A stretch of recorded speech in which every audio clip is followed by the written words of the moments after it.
Hello, everyone, and welcome to another great session here at the 8th Annual UAGC ECE Conference. We are super excited, and I know that this session is going to be one that you really, really enjoy.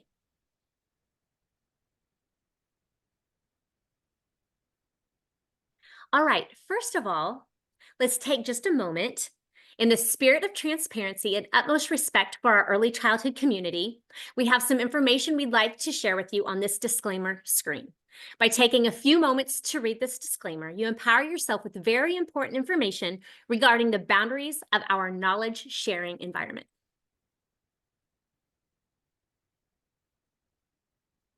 Okay, also on this screen, you are going to see another disclaimer that I would like for you to read through. And then together, we're going to embark on some exciting topics in early childhood education. All right, so today we have with us Dr. Kathryn Murray. She is very passionate about creating opportunities to give the best possible start to children in life. She is proud to be the founder of Future Strong Education Consulting. It's based in Australia, which is amazing. I love that she's here with us. She has over 40 years of personal education experience. Kathryn is an international environment design expert and award-winning early childhood education specialist. She's highly sought after for a keynote speaker and workshop facilitator. I've worked with her before, and you are just going to love this session. She has written numerous articles on productive environments, teaching practices, and parenting.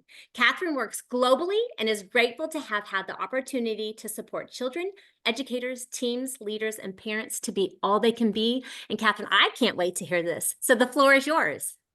Thank you, Tisha, for that lovely introduction. And yes, you're correct. I am from Australia and I'm living in America at the moment because I'm working with early childhood educators with the Brain Set Environments formula that I'm going to share with everybody today. So I am from a little place just north of Brisbane in Australia called the Sunshine Coast. And if you're looking at the map of Australia, you'll see that it's on the east coast. And it's interesting that I'm living on the west coast of America. So I guess I'm as close as I can be to Australia while I live in America.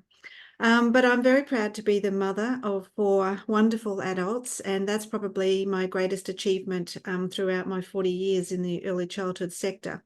I love the beach, I love going outside, love the outdoors, nature, and I am the creator of the Brain Set Environments formula that I'm going to share with you today. I am a global consultant, as Tisha mentioned. I'm an author, I'm a keynote speaker, I'm a workshop facilitator. I work at a university in Australia on a casual basis, and I lecture the pre-service teachers online, which I just love to do. And I have been a classroom teacher. I was a classroom teacher for 25 years out of those 40 that I mentioned before. So I just want to walk us through a few things before we really get started. My mantra is a calm brain is a thinking brain, and this session is going to be about the brain and how our well-being is linked to that, but it's also linked to where we put the furniture in our learning environments. So we want to get to this state of calm awareness, and then our brains can really think and make decisions and have good memory and all of those sorts of things. So let's just do a breathing exercise together to get us started. And remember, this is really just to calm our brains and let us, bring our energy together in this space right now. So this is called 4-4-8 breathing, and it's breathing in for 4 seconds, it's holding the breath for 4 seconds, and then it's giving a big breath out for 8 seconds. We're going to do this 3 times, and I'm going to count us through it as we do it together. You can keep your eyes open or you can close your eyes, but what we're wanting to do here is push oxygenated blood through our body and through our brain to help reduce any stress hormones like cortisol that you might have in your brain now for whatever reason. And the oxygenated blood is going to help clear that and settle that. So, and then we can really focus on what we're going to be doing. This is a wonderful thing for you to do with children in your classroom too. So let's do it together. 4-4-8. So breathing in for 4 seconds, a big deep breath in for 4. Ready, go. 1, 2, 3, 4, and hold 2, 3, 4, and out. 2, 3, 4, 5, 6, 7, 8. And in, 2, 3, 4, and hold. 2, 3, 4, and out. 2, 3, 4, 5, 6, 7, 8. And in, 2, 3, 4, and hold. 2, 3, 4. Big blowout. 2, 3, 4, 5, 6, 7, 8. Now, hopefully, you're feeling calmer and you're feeling more focused on what we're going to be talking about in this next hour or so. And I'm really excited to share this with you. We all have challenges in our rooms. Challenges could be parent expectations, it could be children's behavior, it could be just that we're tired, it could be that we're a little burnt out, it could be that we're just a little over it, it could be that we have so many rules and regulations. We all have challenges, and you know, if you didn't have a vision, if you didn't have an idea of how you wanted your learning environment to operate, you wouldn't have a challenge. So the challenge is actually a good thing. And I really like this image because it is a big box that's trying to be moved uphill. And we've got someone at the bottom of the box pushing it up, but we also have someone at the top of the box with a big rope trying to pull the box up the hill as well. So what I want to share with you is, even though you have challenges, there's always help. People are always willing to help and support you. And that's partly what this session is going to be about today. It's about support for any challenges that you might have. So let's get moving. Okay. So I've just turned the camera off so you're not distracted and you can see these beautiful images. And I want us to think now about our own well-being. You can see there's two beautiful frogs there sitting in a nice quiet environment on a log with their reflection in the water. It's very calm and peaceful. But I want you to connect with those frogs in a way and consider your own well-being. Consider how you are in your classroom at the moment. And here's some reflection questions for you. Think about how many hours you work on average a week. Think about how well you sleep at night. What kind of social life do you have or don't have? How tired do you feel most days? And how clearly can you think when you are at work? And what kind of conversations do you have with co-workers? Is it invigorating? Is it enthusiastic? Or is it sort of tired? And how calm do you feel when you are at work? Well, these are really reflective questions for you to think about. And during this session, I want to show you ways that we can reorganize the learning environment to help support your well-being and to help bring calm into your classroom, not just for you, but for the children as well. So we want to take you from feeling overwhelmed, sitting at the computer, not knowing what to do, to lying in a hammock in your mind, at least, reading a book and just relaxing. So we want to take you almost from overwhelmed to calm. And that can be done by the way that you set up your learning environment. Your environment dictates how you think, feel, and act. So we're going to explore that a little more as we go on. But just keep this image in mind. The image that we want is you lying in a hammock, relaxed, even if you are at work. We don't want you to be overwhelmed and feeling stressed and like it's just all too much. So with that being said, we have to start thinking about what's going on in your brain. How can we move to that state of well-being? So we're going to talk about the link between well-being, the brain, and the brain set environments formula that I've created. Now, we all know that the brain is made up of many different regions and they all link together. I'm just going to show you my little brain here that I have. So we have this model of the brain, and you know what, we all have one, and it sort of sits in here in our skulls. We all have a brain, so we've got something in common. And we all know that there are lots of regions in the brain that all work together. Now, previously, the research was that we had two hemispheres of the brain, which is the two halves, and yes, we do. But it was thought that the right-hand side of your brain really was used for the creative, imaginative side, and the left-hand side of the brain was only for logic, like math, science, those sorts of things, and lists and calculations and that sort of thinking. The research now is that the sides of the brain are not isolated, that the brain works in harmony across and vertically. So there's lots of regions in the brain that work together. So even though some regions of the brain are thought to be more important for different functions in our body than others, different regions work together in a greater or smaller sort of way. So with that being said, let me explain to you now the brain in the brain set environments. To make it a little easier, I've worked out 3 levels of the brain, and this is where the SET comes in brain set. The survival part of the brain is the brain stem.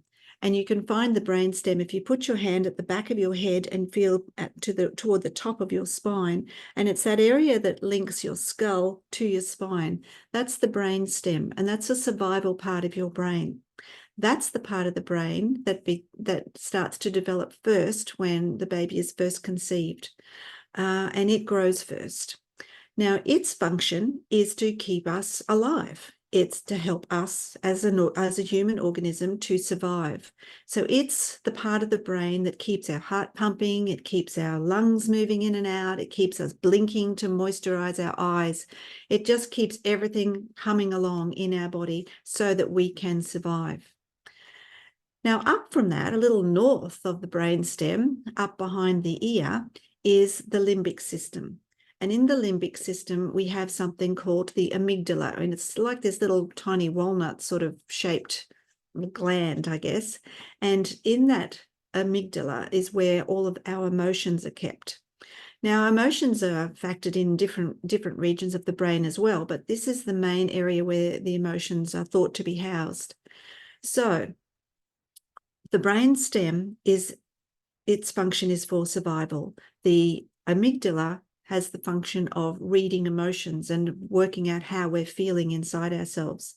So if we are feeling calm, if we have that sense of security, our brain stem is nice and calm, and we know, okay, it's safe here, and that's all good. I can see that there's an exit if I need to get out. I've got food, I've got water.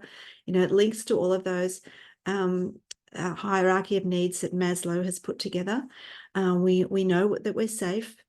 Then we go to the emotional part, and then we feel safe. There's a difference. Feeling safe and feeling as though we're loved, we don't feel threatened, we feel comfortable, we feel good.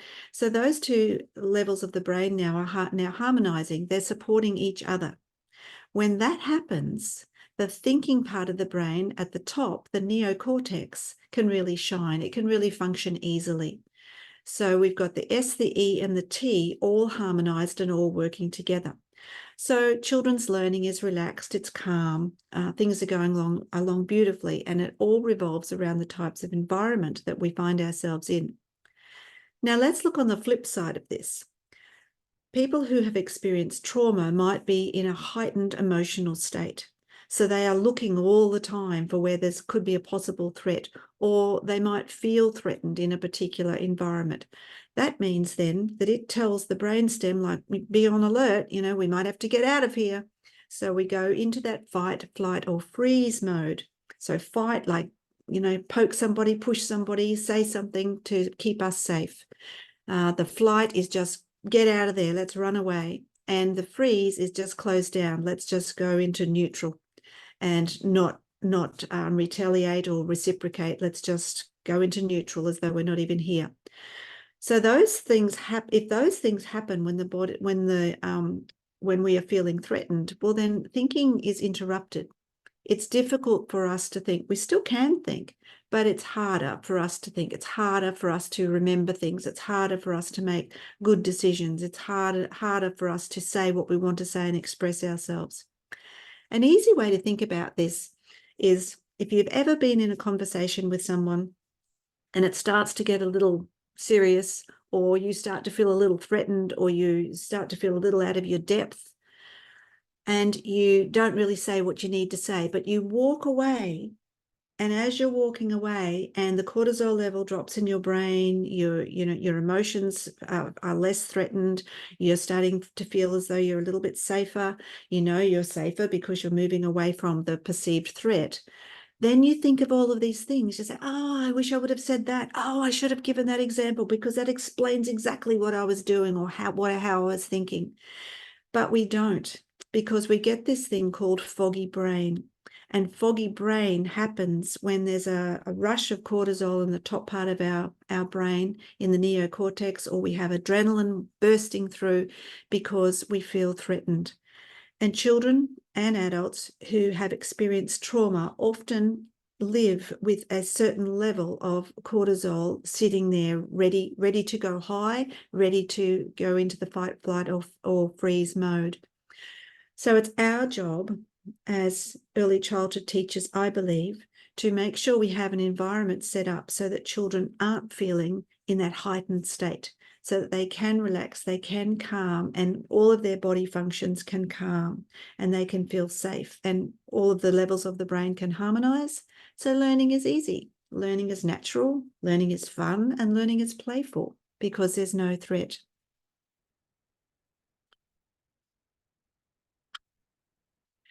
So let's look at the brain a little more.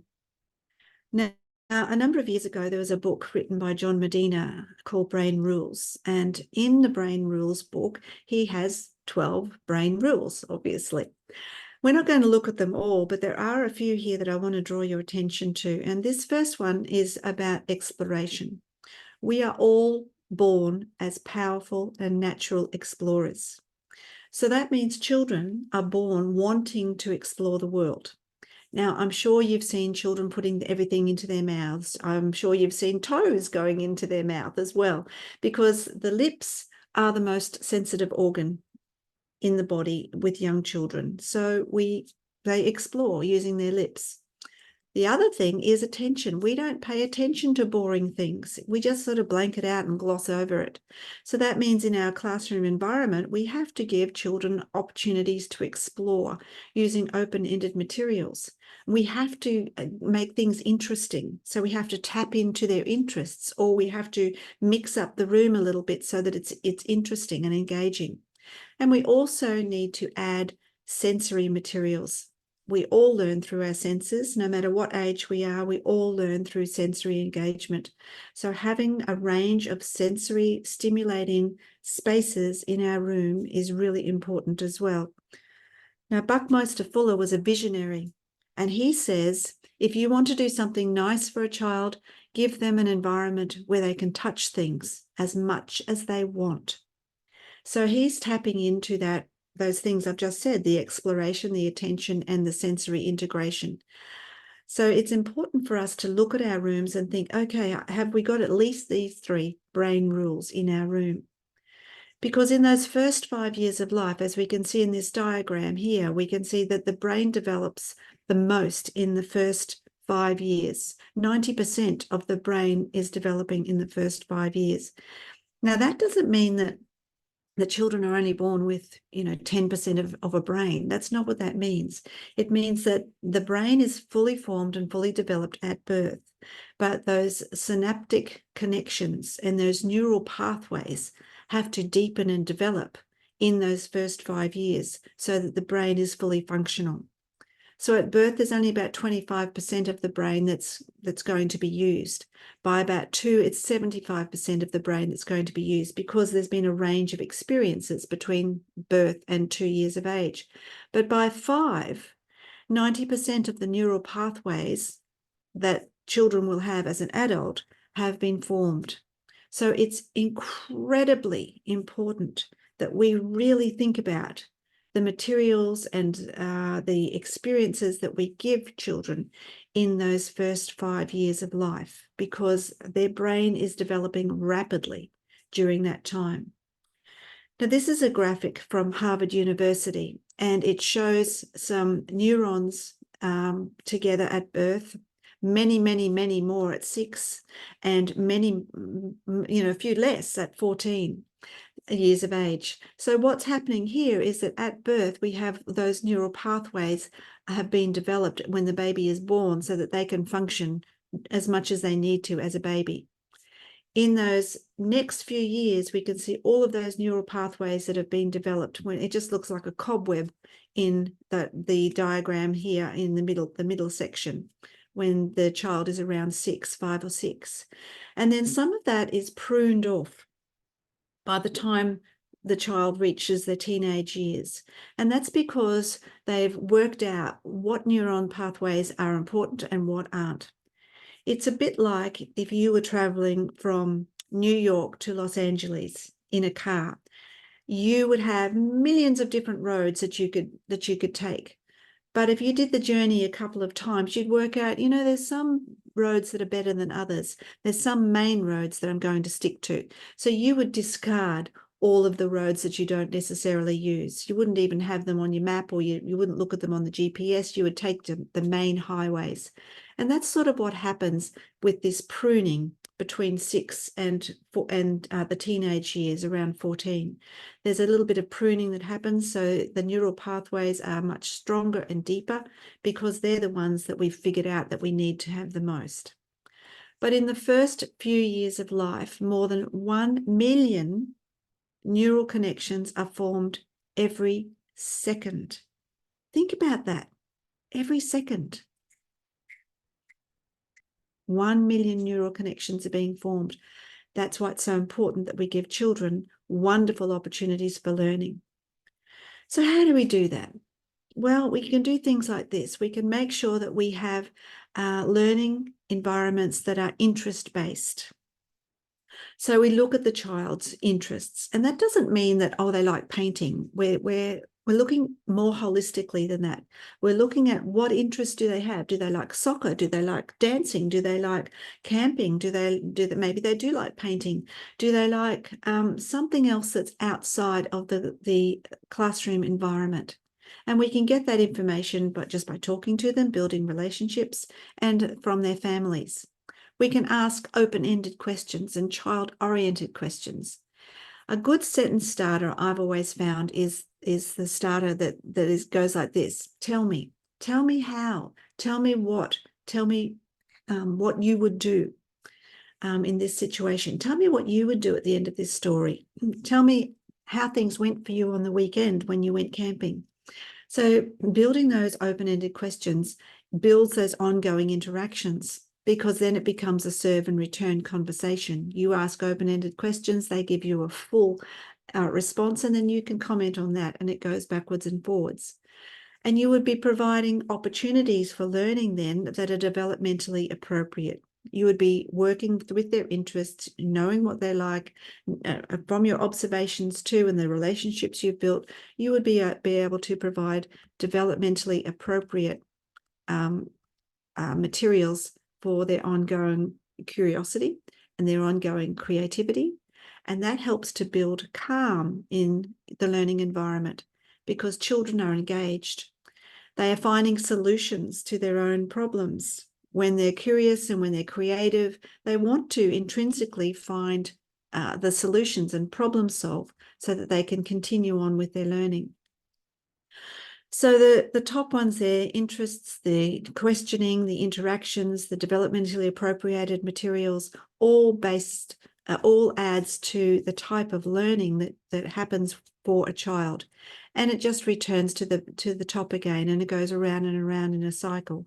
But the important part with that is it's calm, and you're building those relationships with the children. Now, we all know that the environment creates the way we think, the way we feel, and the way we act.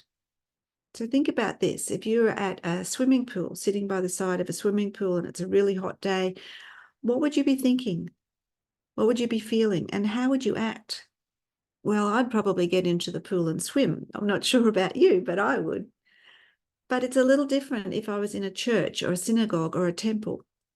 What I would be thinking, my feelings, and how I would behave are very different in a place of worship than sitting around a swimming pool, or at a restaurant, a noisy, busy restaurant with all my friends. That would be another way of thinking, feeling, and acting. I'd probably be pretty happy, feeling pretty joyful. I'd be thinking about my friends, thinking about the conversation, and I'd be relaxed and calm. Think about my behavior or your behavior, how you would think, feel, and act if you were in a yoga studio. Again, it's a very different approach. And what about a place that's very special, like the Taj Mahal? If you went to visit somewhere that's quite spiritual, which I was lucky enough to do last year with this group of people at a conference, and we had a whole lot of fun. But the point here is that how we think, feel, and act is dictated by the environment that we are in. So what does that say about our classrooms? Think about the connections that you have to special places. Think now about places that are special to you, places when you were a child that were really special. I'm just going to pause for a moment and just let you have a think about where's something that was really special for you. So maybe it was the beach, or maybe it was camping with your family, or maybe a special place for you is just the sanctity of your bedroom. Maybe that's where you feel safe. What links these emotions to this cognition? So the memory is there, and that's linked to cognition, but it's all related to the emotion.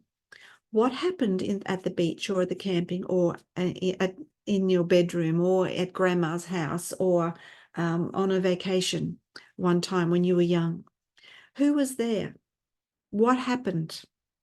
Why is that a special place? And the stronger the emotion, the stronger the memory, and the stronger the level of cognition. So in our classroom situation, we have to have children that are pretty much in love with our learning environment and in love with what's going on in the classroom environment, so that they are calm and their cognition is linked to that emotion and learning happens freely and easily. Now, I'm betting that no one said that their early childhood classroom was the place that springs to mind when we talk about their favourite place when they were young. And really, why didn't it? I think that's a rhetorical question that we need to ask ourselves as to why didn't it? Why didn't we think of our early years environment, our early years classrooms from our own experience? Was it the environment? Was it the relationship or lack of relationship with the teacher? So these are things that we need to start really thinking about from my view, when we as teachers need to start thinking about our environment and how that speaks to children. In this image here, this is an image of an early childhood classroom in America. And I was showing through this room and the teachers were showing me how they'd set up this new space that they had. Now, I'm wondering about your views around this and what this says about the teacher's image of the child. As you can see, it's fairly open, fairly sparsely it hasn't got a lot of furniture, it's what I'm trying to say. The furniture that it does have, there's long tables, there's multiple chairs, possibly 8 to 10 chairs around the long tables. And there's a big space on the left-hand side of this image. That just is crying out for children to run in that space. And it's probably not the ideal thing that you want to be happening inside the classroom environment. The image of the child there in this instance could be that children need to have the materials out on the tables, like you can see in this image, they're all out on the tables ready to go. And there's not a lot of spaces for interaction, it seems to me. This one, on the other hand, is an image of a home-like learning environment. We can see that there's a little table and chairs at the front. Toward the back, there's a little soft couch. There's carpets on the floor, big mats to designate the spaces for learning. So this looks a lot warmer, and it looks like you could actually just go there and, to start working in some of those areas and investigate what's in those spaces. So the image of the child is reflected in our environment that we create. So the image of the child that these teachers may have who have created these environments could be that On the left-hand side, it could be that children are empty vessels and we just need to fill them up. It could be that they're not capable and competent, so that we have to put things out on the table for them.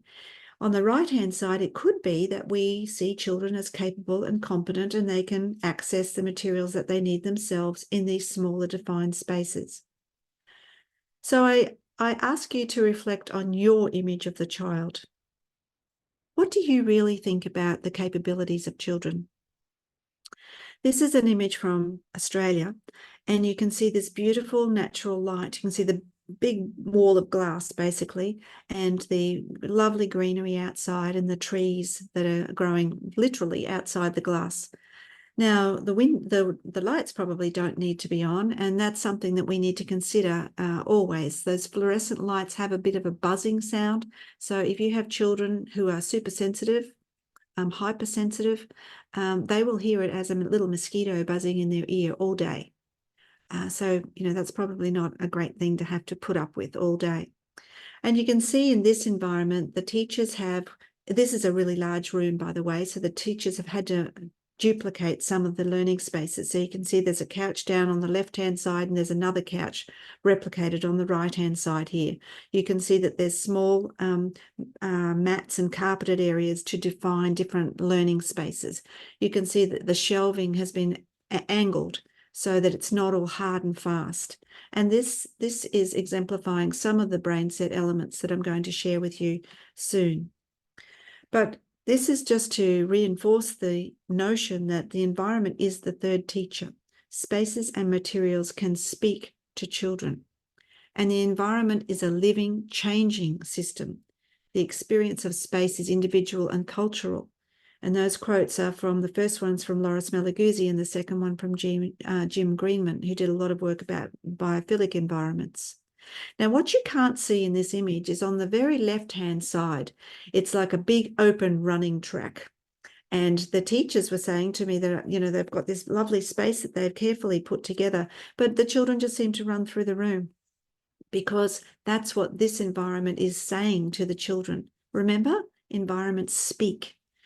So we moved some of the furniture around to make it more of a zigzaggy type idea rather than just a straight running track, and that made all of the difference in the children's engagement. So your identity, your own professional identity, reflects how you set up the environment, and the environment reflects how you see yourself as a professional. So the little graphic that I've created here starts in the middle with professional identity, who you are as a professional, who you see yourself as a teacher. And then we move out to your own values, beliefs, and experiences. And I call that our virtual backpack. We all have it. It's everything that we have that has made us us. So it could be our culture, our skills, and skills and knowledge is there in the next little layer. It could be our religious beliefs, everything that makes us us, hopes, dreams, anything.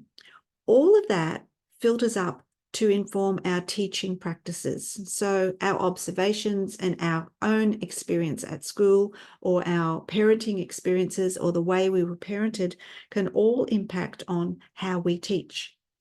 And our teaching practices can influence then how we set up our learning environment and how we teach the children, the language we use, the types of materials that we provide for them. Now, the same can be said to bring all of that back down to your professional identity. Your environment impacts how you teach. That impacts on your growing knowledge or skills. That impacts on how you think teaching should be, your beliefs and values, and then that filters back down to your professional identity. Now, some of you might be familiar with Bronfenbrenner's bioecological model, and he has this bubble up and trickle down effect and saying that everything is interacting with each other in all of these different levels, and it all comes back to the child. So whatever the child does bubbles up into his bigger community, and what happens in the bigger community can trickle back down to the child. Well, this image that I've created is a sort of similar idea. And it's based on something that Sally Hoy did a number of years ago. And it really is about recognizing who you are as a teacher And what is your identity? And how is that influencing what you do in your classroom?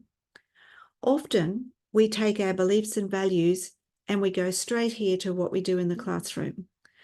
However, that's not a research-informed way of teaching. We need to have research that backs up what we do. We need to have some evidence about what's going on in the classroom. Is it successful or not? Then we can build a sort of philosophy. We can have an understanding with ourselves about how we're going to teach. And then that goes to our environment design, and it goes backwards and forwards. Our classroom practice and our environment design are linked, inextricably linked. So knowing ourselves, knowing the research helps to inform our teaching practices and the way we set up our environment. So for an example of this, my belief and value is that children learn best through hands-on learning. Is there any research around that? Heck yes. There's Vygotsky, there's a whole range of it. Have I seen it? Have I seen any evidence of this? Oh, yes, multiple times in many places across the world. So I could put that as part of my philosophy. Part of my philosophy is that I believe in children having hands-on learning experiences. So that's how I would set up my classroom now. I would have multiple spaces where children can use open-ended materials to expand on their thinking and their learning. And that helps me to develop my environment. So the key points, when we move into this BrainSet environments formula in a moment that I'm going to share with you, I want you to know that it is informed by research from a range of different theorists: Montessori, Reggio Emilia, Steiner, Vygotsky, Maslow, Piaget, Bronfenbrenner, neuroscience research, child development, and of course my 40 years of experience as a teacher. Our professional teaching philosophy shapes what we do, and it allows us to have a shared professional dialogue with other teachers. And quality teaching and learning practices must be supported by research. Otherwise, it's just something called personal inclination. It's just whatever you think is a good idea. We have to make sure that things are research informed. So now we're getting to the BrainSet environments formula. So yay, so here we are, finally, we're at BrainSet environments, and I'm going to share with you what this might mean in your classroom. I know we are short on time today, so this is really just an overview of BrainSet, and it's a training that I do with people all over the world, but we're going to have a quick snapshot of it. So we have the BrainSet environments formula, and it supports inquiry learning and well-being and calm classrooms. I've developed 3 pillars of design and 16 design elements, and it all links with the SET levels of the brain. And it looks something like this. We've got design for learning in this Venn diagram with 3 circles. We have the design for learning, that's the survival part of the brain. And these are elements that we would want to see across the classroom in multiple spaces that are supporting that survival need for children's brain development. So it's helping children have that sense of safety. And I'll explain a little more when we're looking at some images in a moment. So we'd have defined spaces. We'd have this thing called wayfinding, where children can see where the next learning experience is, so they can sort of zigzag through the room. That's particularly important for children who have experienced trauma, and we want to calm their brain and build that sense of well-being. They need to be able to see where to go next. Rounded corners, so not having any sharp edges. So sharp shelving, if you've got shelves with, those sharp corners on them that most shelves do, just turn it on the angle a little so it's not seen as something sharp and hard for the brain. The brain perceives threat and danger in a split second. So let's try and shape that little. So roof lines or ceiling lines, that's bringing the ceiling level down as much as we can so that it's more encapsulated for the children. We're looking at the noise level, the acoustics, and we're looking at the type of lighting. Then we move up to the emotions. The emotional part of the brain is the feelings for learning elements. So there we'd have soft furnishings, we'd have some soft colours in the room, and there's a whole lot of research around that. We'd have this thing called psychological containment. So that's sort of like, having little cubby houses that make children feel less threatened, feel more engaged with what they're doing, and also that, that calming effect with the survival part of the brain. We want soft lighting, and we want a connection with nature, because as we know, nature is very calming, and having that connection with nature is a bit of that Reggio Emilia approach as well, that I've cherry-picked all of these different things from all of those theorists that I mentioned a moment ago. Then we have the spaces for learning. Here we are with thinking now. And there needs to be a range of things. Remember, John Medina said we don't pay attention to boring things. So let's mix it up a little. So we have a range of different types of learning spaces. We have something called recalibration spaces, which are a respite area where you can just go off by yourself and not be bothered. We can have meeting spaces, the bigger meeting spaces that traditionally we would do music, songs, games, read stories. Proximity to others is that just means who else are you sitting with? And the flexible thinking spaces. So that could be cushions on the floor, it could be standing tables, it could be sitting at a table, it could be lying on the floor, it could be a range of different things. But all of these elements should be seen across the room, all sort of overlapping with each other. It's important that we have these multiple defined spaces across our room. So we have small defined spaces for 1, 2, 3, 4 children mostly, maybe 6 in the block area. And if you say to me, oh yeah, but my children love the blocks, that's okay. Have 2 block areas if you've got the space for it. Otherwise, we work something else out. But there's always solutions for this. The reasons that we have multiple small defined spaces is because we shape the environment and the environment shapes us. So if we have small defined spaces, it means for children, it's less threatening. Think about yourself. Think about if you're in a big group, how uncomfortable you might feel if you were asked a question and you had to stand up and talk in front of 20 people. But if you were just sitting in the group and the activity was just talk to the person next to you, you'd feel a lot more comfortable and a lot more confident to do that than speak to the big group. So it's less threatening when children are in smaller groups. But there's still opportunities to be in a bigger group because we have these meeting space areas as well. Now, all of this is underpinned by critical thinking and learning. So we want children to be asking questions. We want them to be analysing data. We want them to be, gathering information from different spaces in the room and looking at it and applying it in different places. That helps to build the executive functioning skills too, that we don't have time to go into today. And we want to have children who are communicating different problem solving or solutions to different problems. And that's all part of critical thinking and learning. And that's really one of the 21st century skills that we're trying to build with young children for the future. I'm about to show you some images that I've taken from early childhood learning environments from across the world that I've been working with over time. And I really want you to focus on the brain set elements that we will discuss. The brain, by default, goes to the negative. So we always look at the faults. We always go, oh, yes, but the floor's not very good. Or, oh, yes, they didn't position the tables well. I'm asking you not to focus on that, not to focus on the cracks. I'm asking you to focus on the bigger picture and to look at the brain set elements that you can see in these different images. So we have the survival part of the brain set now. We're looking at the brain stem. So all of these things that we are about to think about are designed to help the child experience that sense of safety. So remember, experiencing a sense of safety is different to feeling safe. So this is around the defined spaces, and it can look something like this. This is a space just for one child, and it's linked to their interests. So remember when we talked about interest-based learning before, an inquiry, the children were outside, they were talking about bugs and different insects. So the teacher has come inside and she's created this space. Notice the detail. Notice the thought that she's put into this space when she's been curating it.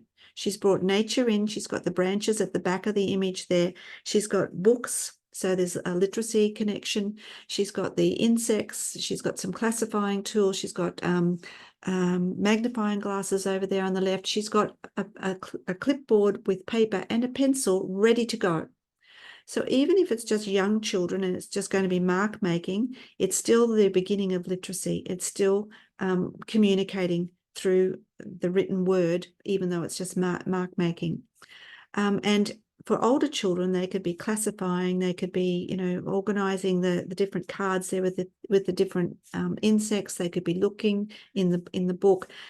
So depending on the level of ability of the child, they will use this space in a variety of ways, but each way is successful. So children will experience success.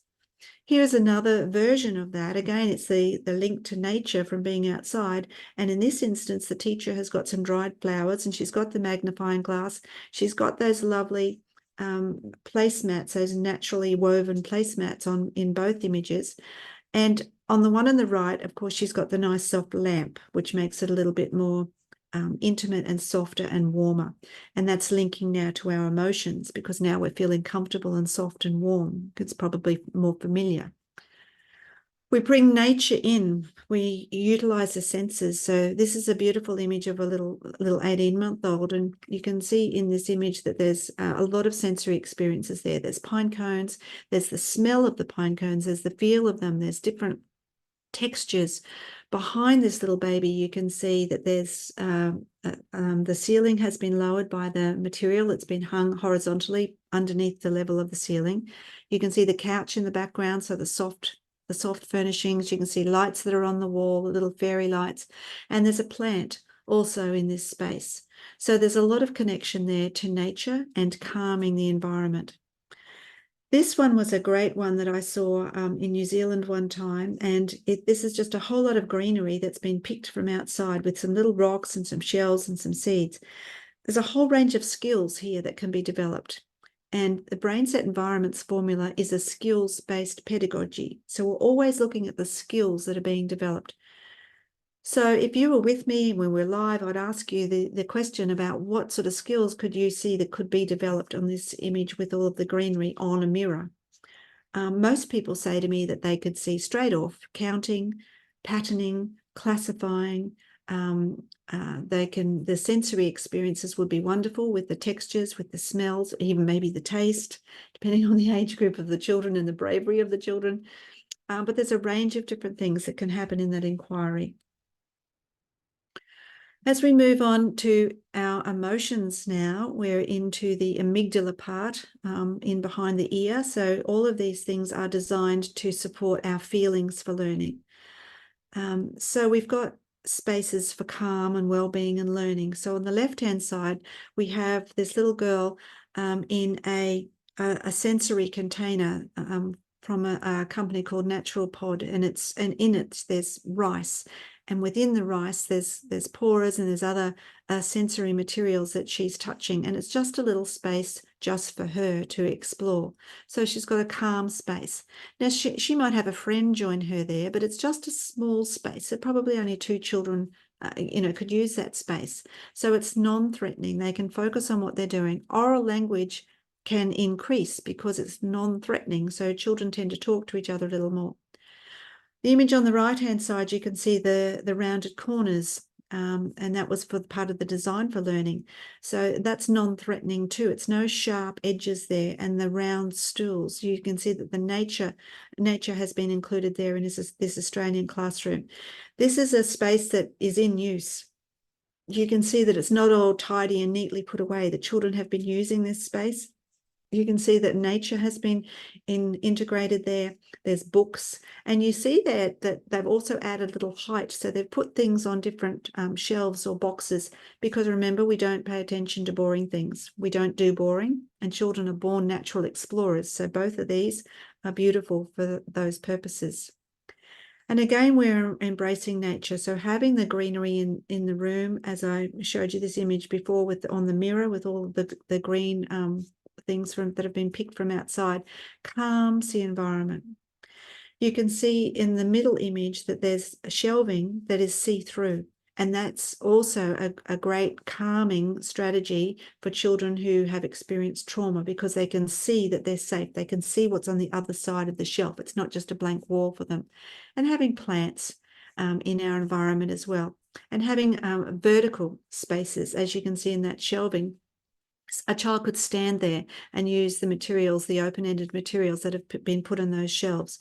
So not everything's got to go on a table. It can be vertical as well. On the right-hand side, you can see, again, the influence of nature. You can see the cane baskets, the twigs, the rocks, all of the nature-based things that support calming the environment and calming children's brains. They're also very open-ended, so who knows what could happen in this space. This is where children can be creative, they can be imaginative, and this is where their learning is respected. You can add little provocations. So out in the sandpit, you can set some things up in the sandpit. You can put some leaves and different shapes in the sandpit and just walk away. It doesn't mean that children have to replicate what you've provided. It's a provocation. It's something to get them thinking. The same on the right-hand side. The teacher has brought a clipboard and a pencil outside and a magnifying glass and allowing the children to explore. They're just provocations that link to the children's interests to expand and extend their learning. Then we have the spaces for learning.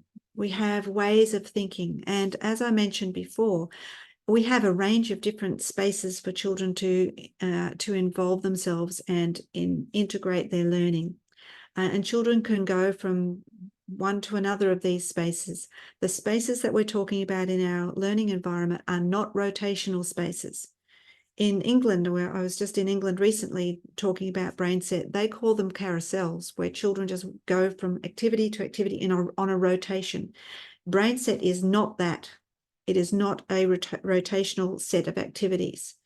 BrainSet is the way you set your learning environment up all the time, every day, with changes and tweaks that we would get to, if we had time to go through a planning sort of process. But we change the environment linked to the developmental needs of the children and also the interest level of the children and also the skills that we are trying to develop and promote and allow the children to practice. When we talk about executive functioning skills, we talk about repeating things over and over, practicing the skills. We call it repeat, repeat, elaborate. So we repeat things. We allow children to just go back to the same space, go back, go back, go back. And then we put in something a little bit different. We put in a provocation, as we saw a moment ago in the nature-based provocations.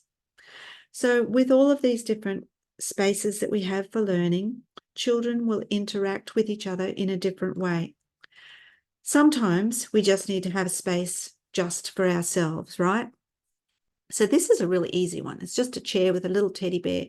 We want to make sure that we are catering for the child who can be overstimulated in the classroom environment, but also those children who are understimulated in the classroom environment. So we're looking for this balance. So in this instance, if it's all getting a bit too much, a child can just come and sit in this little chair and there's not a lot of sensory exposure in this space, so they can get away.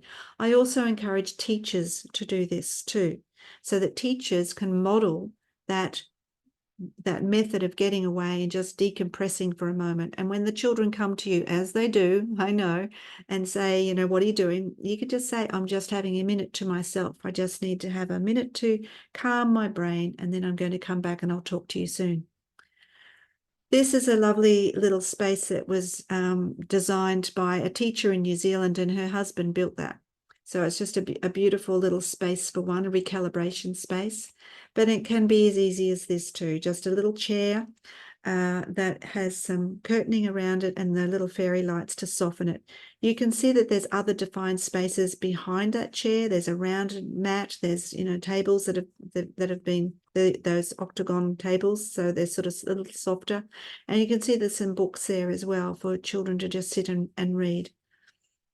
So it's a well-being space. We have different spaces and places for learning.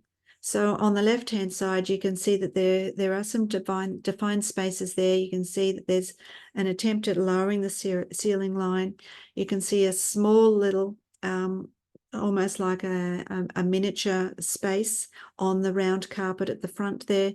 That's a light box on the left-hand side that isn't turned on at the moment, but the light box is there as well. So that's a space for 1 or 2 children. Behind is a bigger carpeted space with those couple of cushions that you can see, and that could be a meeting space or a small group space. And on the other side of the shelving unit, on the right-hand side of that image, there are other small defined spaces for children to engage in. On the right-hand side, it's a broader picture of an early childhood classroom. It's actually a grade 1 classroom in Australia. And in this space, the ceilings are really high, and the teacher couldn't get up to the ceiling and drape something down from the ceiling. So she used beach umbrellas, and she just opened a beach umbrella, and that makes a nice cozy little nook underneath the beach umbrella. You can see too that notion of wayfinding. Children can see where to go from one space to the next. So it's like less threatening for those children who've experienced trauma, but for all children. Children increase that sense of safety because they can see where to go next and they can see what to do. And you can see in each of those spaces, it really is just a space for 1, 2, or 3 children. We can make small but significant changes in our learning environment. It doesn't have to be a big overhaul, although, when I do the full training for educators, we do physically go into the rooms together and we do make the changes together based on the knowledge that we've learned about the brain and my 3 design pillars. But you can start small if you're looking at what can I do now? How can I start this process should you want to? This was a kindergarten environment, so for 4 and 5-year-olds in Australia, and this is what the room looked like. The children were outside, they were about to come inside, and the teacher said, what can I do with this space? So I had 5 minutes. So I did this. I took the throw rug that you can see on that chair at the back of the room in the central photo and put it over the adult size table on the left that you can see, and I used it as a tablecloth. I pulled the big adult chairs out a little bit so that children could just slide in and sit on the chairs. You can see I've put 2 clipboards there with paper and pens. You can see in the original photo there was nothing on that table. I've added some pens and I've put it on a wooden tray with a little, piece of fabric, and then a cup with a whole stack of pens in there. I've found 2 treasure chests up high in the room, up high on high shelves that children couldn't see. So I pulled the treasure chests down and I put some interesting things in those treasure chests. I've put a couple of books on the table, and I found that bird's nest up high on a shelf too. So I pulled that down as a focal point of interest with a book about homes. So that was the first little, just a quick, 2 minutes that took. And then the small table that you can see in the central photo, I just added a few things to that too. So to start with, I put 2 cushions and 2 clipboards. So it was clear that this was a space for 2 children to sit and write. I put some more books there, stood some books up, laid some books down, opened up that book so it was more inviting. Because what we want to do is make these spaces invitational. We want our environment to speak. Going back to the very beginning of this session, we want our environment to speak. And I invite you to consider what your environment says to the children that you work with, and even to you. What does your environment say? Just another example of some really small but significant changes. So this is what it looked like on the left with these little boxes, and this like a mini destination with the mosquito net hanging behind it and the light further away. So we opened up that mosquito net and we put the little mini destination inside it and pulled the lamp a little closer to soften that space. If I had a bit more time, I would have found some sort of round mat to put underneath the small little the mini destination there. But that was just really quick, and I'd probably add more things to that mini destination as well. But it makes a difference. It makes it feel like you want to go in there. It makes it feel warmer and cozier. And that psychological containment is right there. So let's have a think about this. Remember, our mantra is a calm brain is a thinking brain. when you look at this image on the left-hand side, which is a very bright, colourful, over-the-top colourful classroom, when you look at that and you think about how you could manage in that classroom for 8, 9, 10 hours a day that some children are with us. And then you look at a classroom that has the calm colours and the smaller defined spaces. It's an image that we looked at earlier. Which one would you like to spend your time in? Which one do you think would add to your well-being? Because we're adding to your well-being as much as to the well-being of the children. And teachers have said to me when they implement the BrainSet environments formula concepts into their spaces, that the children are calmer, they become more engaged. And one teacher actually said to me that she can't believe it. She can't believe how much time now that she has to talk to her other educators. So they talk about the different provocations they can add. They talk to children. They have time to sit down and have really rich conversations with the children in their spaces, as well as talking to each other about the development of the children. So it's a calmer environment. So colour and clutter does matter, and that's a whole other conversation that we could have.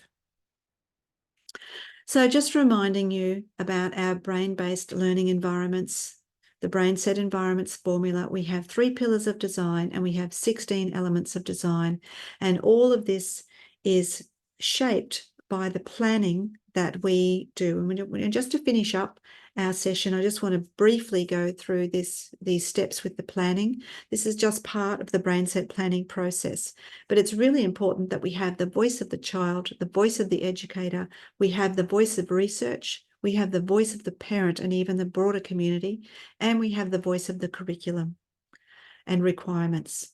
At the beginning, it's always about child appreciation, though, and child appreciation isn't about whether they're right-handed, left-handed, whether they can hop or they skip, whether they can write their name. That's not it at all. It's the child themselves. Who is this child? Right here, right in front of me today. Who is this child? And developmentally, where might they sit? And I mean, those developmental domain guides are just that. They're guides. They're not set in stone. They're just a ballpark range of skills that children can have at various ages. And their brain, what are they capable of? If we had more time, we'd be talking about the types of questions you could ask children at different levels of brain development. We know about their interests, and that informs our environment design. How are we going to set up our environment, and what are we going to put in the environment? How do we evaluate that? And let's reflect on it and see if it's working or if it's not. And if not, how can we adapt it, or how can we extend the children's learning if it is working, but we want to take them a little step further? All of those things are part of the BrainSet design process. With furnishings, it doesn't have to cost a lot. First of all, I always encourage people to reuse what they already have, repurpose it, recycle, borrow things, share things, get donations from people. At the last resort, purchase things. And the purchases can be very informed, clever purchases then, things that can be used for multiple purposes. I really like this image at the top there with the children lying on the floor painting under the table. They've got paper that's been stuck under the table and they're painting like that. So to finish up, I just want to share with you that there is a BrainSet book coming. I'm in the process of the final chapters of the BrainSet book, so keep your eye out for that. And if you're interested in having a document that can help you do a bit of a classroom audit, please email me at kathy@futurestrongeducation.com and I'll share this with you. You can probably get it through the handouts from the conference as well. But if you miss that, you can definitely get it from me here. And that sort of summarizes the 3 design pillars, and it gives you a space on the right-hand side to add your own comments about your own room. So with that, I'm going to finish, and I'd really like to thank you for your attendance today, and I hope you've found that you've got some food for thought and some ideas to think about with the BrainSet environments formula. So with that, thank you very much, and if you want to contact me, here's all my details. Bye for now. Thank you, Dr. Murray. Can we go ahead and tell them on here what your email, what your website, and your phone number? For sure. Thanks for reminding me, Tisha. If you want to contact me, you can contact me at Kathy, Kathy, at futurestrongeducation.com. My website is www.futurestrongeducation.com, or you can have a look at the BrainSet website as well, www.brainsetformula.com. And if you're in America, you can contact me on 539-529-0330, or you can connect with me on WhatsApp, and WhatsApp is +61 438 776 116. And we work with people to build their capacity in understanding the brain and how that connects to the environment that we set up. And so I offer full team training, different sessions, workshops, and different presentations to support you on your teaching journey. Perfect. Thank you so much, and I hope to see you at another session.